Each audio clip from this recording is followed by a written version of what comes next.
Hi friends, வாங்க வணக்கம். என்னோடய வீடியோவை பார்த்தீங்கன்னா சந்தோஷமாகிடுவீங்க.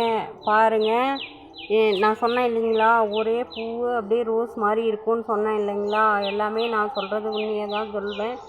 பாருங்கள், ஒரு பூவே அப்படியே ஒரு ரோஸ் அளவுக்கு இருக்கும். இந்த பூ அடுக்கு அடுக்காக இருக்கும். பெரிய மல்லின்னு சொல்லுவாங்க இது பேர் ஃபுல் பேர் என்னன்னு தெரியாது. ஆனால் நான் சொல்கிறது அடுக்கு மல்லின்னு தான் சொல்வேன். நிறைய இடத்துல இந்த மாதிரி இருந்தது. ஆனால் அது என்ன பேருன்னு கேட்டால் அவங்களுக்கே சொல்ல தெரியல. இருபாச்சி மல்லியோ ஏதோ சொல்கிறாங்க. ஆனால் பெருசாக இருக்குது. இது ஒரு பூ பூத்தாலும் இதுலேருந்து ஒரு 10 பூ பூத்தாலே பெருசாக தெரியுது. இது ரொம்ப அழகாக இருக்குது. உங்களுக்கு இந்த பேர், இந்த மல்லியோட பேர் தெரிஞ்சால் சொல்லுங்கள். ஆனால் எனக்கு தெரியாது. நான் வச்ச பேர் இது அடுக்கு மல்லின்னு தான் வச்சுருக்கேன். இவ்வளோ பெருசு இருக்குது பாருங்கள், நல்லா பூத்துருக்கு. வாங்க, இன்றைக்கி பூவோட அறுவடை தான் பார்க்க போகிறோம். என்ன பூ அறுவடைன்னா, அங்கே என்னென்ன பூ இருக்கோ எல்லாமே அறுவடை பண்ணலாம். இன்றைக்கி ஒரு 200 செம்பருத்திக்கு இருக்கும். அதை மட்டும் பறிச்சிடுவோம். அப்புறம் இந்த பூக்களை பறிப்போம். இதுலேருந்து நேற்று எங்கள் மருமக பூ எல்லாம் பறிச்சிட்டாங்க. இந்த கனகாம்பரம்லாம் 1 2 தான் இருக்குது. இதையெல்லாம் பறிக்க போகிறதில்ல. இன்றைக்கி எங்கள் மருமக ஊரில் திருவிழா. பாருங்கள், இந்த செம்பருத்தி எவ்வளோ இருக்குது, கொள்ளையாக இருக்குது பாருங்கள். இதெல்லாம் பறிக்கலாம் வாங்க. பாருங்கள் எவ்வளோ இருக்குது.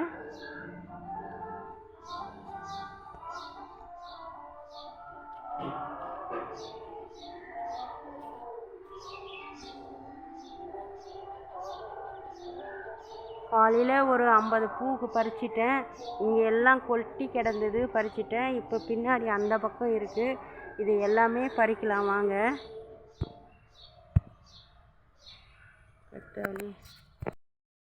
வாங்க, இப்போது ரெட் கலர் செம்பருத்தி பறிப்போம். நிறைய பயிருந்தது, எல்லாம் பறித்து வச்சுட்ருக்கேன். உங்கள்கிட்ட வீடியோ சுருக்கமாக காட்டலாம் அப்படின்னு சொல்லிட்டு காட்டுறேன். இந்த பூ மட்டும் இவ்வளோ காலையிலே பறித்து பாதி எல்லாம் அதோ வீட்டில் யூஸுக்கு வச்சுட்டேன். இந்த பூ மட்டும் இருக்குது. இப்போ இங்கே இருக்குது பாருங்கள், இதை பறிப்போம்.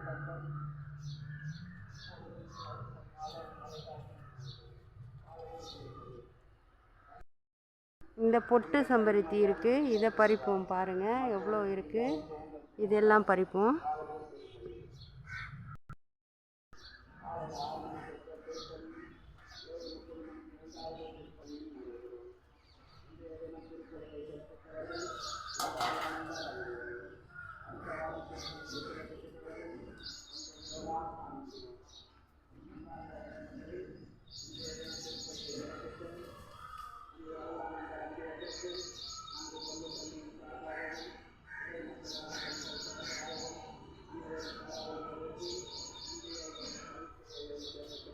வீடியோ ஸ்கிப் பண்ணி போடுறேன்,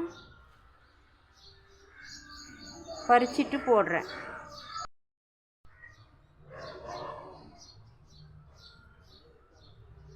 இவ்வளோ பூ இருக்குது பாருங்கள்.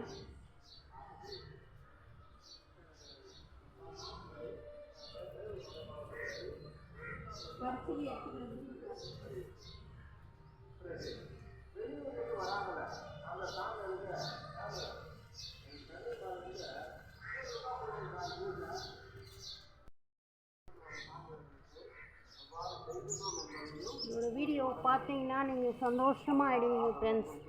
யூஸ்ஃபுல்லாக இருக்கும். நல்லா தவறாமல் பாருங்கள்.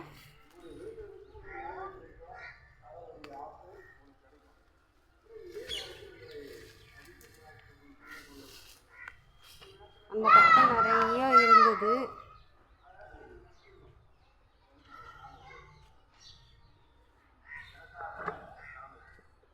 இப்போ இங்கே எதிரில் இருக்குது.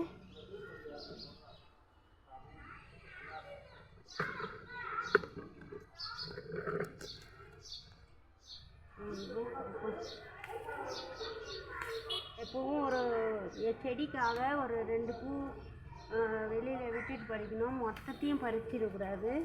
இதுவே இன்றைக்கி ஒரு 150 பூ இருக்கும்.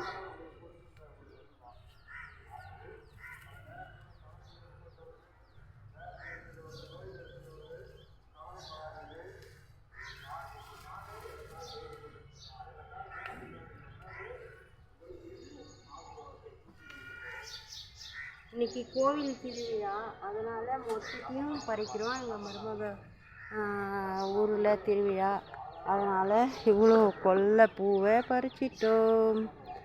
சந்தோஷமாயிட்டீங்களா? உங்களுக்கும் சந்தோஷமாக இருக்கும் கண்டிப்பாக இவ்வளோ பூ பறிக்கிறது. நீங்களும் உங்கள் வீட்டில் இவ்வளோ பூ பறிப்பீங்களா? சொல்லுங்கள்.